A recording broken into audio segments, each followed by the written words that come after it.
नमस्कार फ्रेंड्स। आज हम बात करते हैं कि diet is a prime factor to reverse the heart disease. आप डाइट में जितना प्लांट बेस्ड वेजिटेरियन डाइट खाओगे उतना आपका हार्ट डिसीज कंट्रोल में रहेगा और नया जो ब्लॉकेज है वो बनने से रिस्ट्रिक्ट रहेगा। लेकिन जब आप अल्कलाइन डाइट से एसिडिक डाइट पर जाते हो, जैसे दूध की बनावटें हैं या आइसक्रीम्स है या स्वीट्स है शुगर से बनी हुई, या मैदे की प्रोसेस फूड है, मैदा की बनावटें, bakery product, cake, pastries, fried food in multiple times in one oil, it has been fried, ये सब आइटमें एसिडिक बन जाती है और वो आपके हार्ट को और वास्कुलर सिस्टम को बहुत डैमेज करती है। अब देखिए कि बॉडी फॉरेन बॉडी को एक्सेप्ट नहीं करता है। हम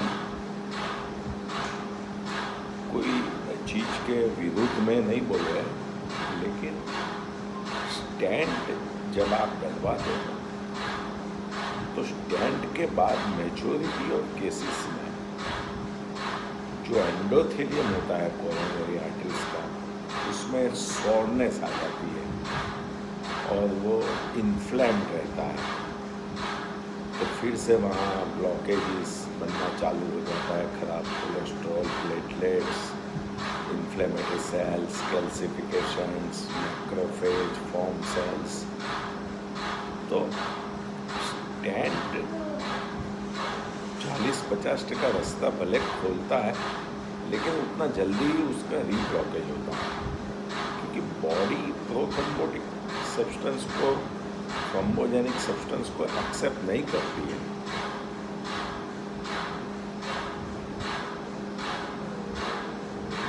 तो ये रूटीन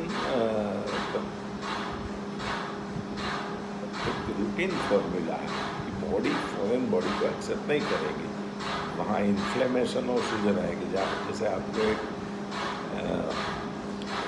कांटा लगा और कांटा शरीर में है तो वो पक जाएगा, दैट मीन्स इन्फ्लेमेशन। ऐसा ही स्टैंड का है। स्टैंड में ड्रग कोटेड होते हैं, बेयर मेटल होते हैं, लेकिन स्टैंड इट इज़ अ प्रोथ्रोम्बोजेनिक। वो प्लेटलेट को एग्रीगेट मोर करते हैं और ब्लड क्लॉटिंग को ज़्यादा उकसाते हैं। लेकिन लोग 2 स्टैंड, उसके बाद चेस्ट पेन नहीं मिटा तो डॉक्टर और 2 स्टैंड डाल देते हैं, उसके बाद नहीं मिटा तो फिर से एंजियोग्राफी करके 2 स्टैंड डाल देते हैं। ऐसे निरंतर प्रक्रिया चलती रहती है और फिर जब स्टैंड का सैचुरेशन आ जाता है, छोटी छोटी नलियों में भी डाल देते हैं, फिर बाईपास का सूचन करते हैं। तो कहने का मतलब क्या है कि एलोपैथिक मेडिकल ट्रीटमेंट जो प्लेओट्रोपिक है, खराब कोलेस्ट्रॉल को आपको बिल्कुल रिड्यूस कर देगी, एलडीएल कोलेस्ट्रॉल और ट्राइग्लिसराइड की जो बहुत खराब फैट है उसको रिड्यूस कर देगी और इन्फ्लेमेशन कम करेगी और ब्लॉकेज को प्रोग्रेस नहीं होने देगी और धीरे धीरे परसेंटेज एथेरोमोवॉल्यूम कम करेगी। तो दवाई आपको लेना है, साथ में ब्लड पतला करने की दवाई लेना है। अच्छा, एक बार मैसिव हार्ट अटैक आ गया तो आप स्टेंट भी डालोगे तो आपका पंपिंग सुधरेगा नहीं। उसकी जगह आप एंटी थ्रोम्बोटिक इंजेक्शंस का कोर्स कर सकते हो, ओएसिस 5, ओएसिस 6 ट्रायल के हिसाब से। तो कहने का मतलब ये है कि medicine are equivalent to stenting. वो ओएसिस 5, ओएसिस 6 ट्रायल और इस्केमिया ट्रायल फॉरेन में जो हुआ है उसमें पब्लिश हुआ है और वो उसका पेपर अमेरिकन हार्ट एसोसिएशन में, England journal of medical council में वो पेपर पब्लिश भी हुआ है। और सबसे बढ़िया चीज़ है ECP। आप देखिए कि स्टैंड चला, बाईपास चली थी, फिर भी एक वैक्यूम सा था। लोगों को तकलीफ़ें होती थी, बार बार चेस्ट पेन होता था। 100 में 90% लोगों को तकलीफ होती थी, 10% लोगों को एकदम अच्छा हो जाता था, क्योंकि वो सिंपैथेटिक नर्व्स बाईपास में काट देते हैं तो पेन के सेंसेशन मिट जाते हैं। तो bypass and standing up pain relief और रीवास्कुलराइजेशन होता है, लेकिन इतना रीवास्कुलराइजेशन फास्ट होता है कि इस्केमिक परफ्यूजन रीपरफ्यूजन इंजरी हो जाती है। तो सराउंडिंग के आजू बाजू के cells, cardiomyocytes, muscle cells heart के डेड हो जाते हैं। जैसे एक नहर टूटती है तो आजू बाजू के पाक क्रॉप्स को तबाही कर देती है, ऐसा होता है। लेकिन लोग समझते नहीं, स्टैंडिंग के बाद पंपिंग कम हो जाता है। तो इसीलिए USFDA ने एक मोडालिटी को अप्रूव किया जो बहुत साइंटिफिक है। Heart failure, week heart attack के बाद, अथवा डायलेटेड कार्डियोमायोपैथी अथवा इस्केमिक कार्डियोमायोपैथी में पंपिंग डायस्टोलिक और सिस्टोलिक बढ़ाने के लिए, एक्सरसाइज टॉलरेंस बढ़ाने के लिए, नेचुरल कोलेटरल्स बढ़ाने के लिए ये जो ECP ट्रीटमेंट जो हमारी मास्टरी है हार्ट फेलियर के पेशेंट्स और नेचुरल बाईपास करने के लिए पेशेंट्स को भी अलॉन्ग विथ मेडिकल ट्रीटमेंट, तो हम लाखों लोगों को स्टेंट और बाईपास से बचाते हैं। तो डाइटरी फैक्टर इम्पोर्टेंट है। आपको मैं बोलूँगा कि यार ऑयल छोड़ दो, सब कुछ छोड़ दो, तो ये पॉसिबल है। आप दिन में 1 चमची मोनो पॉलीअनसैचुरेटेड ऑयल पगार पॉइंट ऑफ व्यू आपको लेना ही पड़ेगा। मैं आपको बोलूँ कि totally plant based vegetarian diet पे आ जाओ तो लोग सुनते हैं, लेकिन वो करते तो अपनी ही है। तो हम इतना रिस्ट्रिक्शन नहीं डालते। हाँ, हम रिस्ट्रिक्शन डालते हैं शुगर को आप बंद करना चाहिए आपको सदंतर।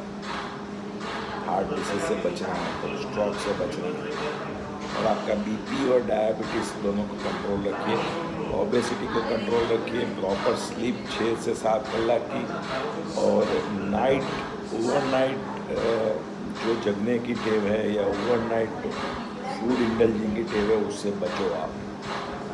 इवनिंग में लेट फूड मत खाना, वरना वो उसका यूटिलाइजेशन नहीं होगा एनर्जी में, वो तो फैट एक्यूमुलेशन होगा, वो हार्ट अटैक लाएगा। तो कहने का मतलब ये है कि कोई भी ट्रीटमेंट इन्वेसिव, चाहे बाईपास हो या स्टेंटिंग, वो कोई रेमेडी नहीं है लाइफ बचाने की या हार्ट अटैक प्रिवेंट करने की या डेथ से छुटकारा देने की। आपको बार बार अपनी लाइफस्टाइल को मॉडिफाई करना रहता है, आपको कॉन्शियस डाइट खाना पड़ता है, आपको हेल्दी अल्कलाइन डाइट लेना पड़ता है, आपको अल्कलाइन वाटर का भी यूज़ करना पड़ता है। जैसे आप कोई B12 की कमी है तो आप B12 का रिप्लेसमेंट कर सकते हैं। विटामिन D3 की कमी है तो विटामिन D3 ले सकते हैं, और उसको नलीफाई करके आप एथेरोस्क्लेरोसिस की प्रक्रिया को नॉर्मल कर सकते हैं। तो कहने का मतलब ये है कि बॉडी में इन्फ्लेमेशन नहीं होना चाहिए और ख़राब ऑक्सीडाइज कोलेस्ट्रॉल नहीं होना चाहिए। तो ये 2 चीज़ आप डाइट से और दवाई से और वॉकिंग अथवा एरोबिक एक्सरसाइज से एंड पूरे हार्ट को जो ब्लड सप्लाई बढ़ाता है वो एक ही ट्रीटमेंट है, that is USFDA approved ECP treatment. वो पूरे हार्ट को ब्लड सप्लाई बढ़ाएगा। तो बाईपास और एंजियोप्लास्टी में तो अमुक पोर्शन में ही ब्लड सप्लाई करता है। ECP पूरे हार्ट को रेज्यूनेट करेगा, कोलेटरलाइजेशन से रिवास्कुलराइज करेगा, और एंजियोजेनेसिस और आर्टेरियोजेनेसिस की प्रक्रिया से और आफ्टर लोड कम होने से हार्ट का पंपिंग भी बढ़ाएगा, और डायस्टोलिक ऑगमेंटेशन और सिस्टोलिक अनलोडिंग से आपकी न्यू वेसल्स डेवलप होगी हार्ट में, और ब्लॉकेज वाली आर्टरी के आसपास नया ब्लड फ्लो तैयार हो जाएगा। तो ECP is a much better remedy can invasive stenting and bypass surgery, along with medical treatment of heart disease by protocol. Thank you very much.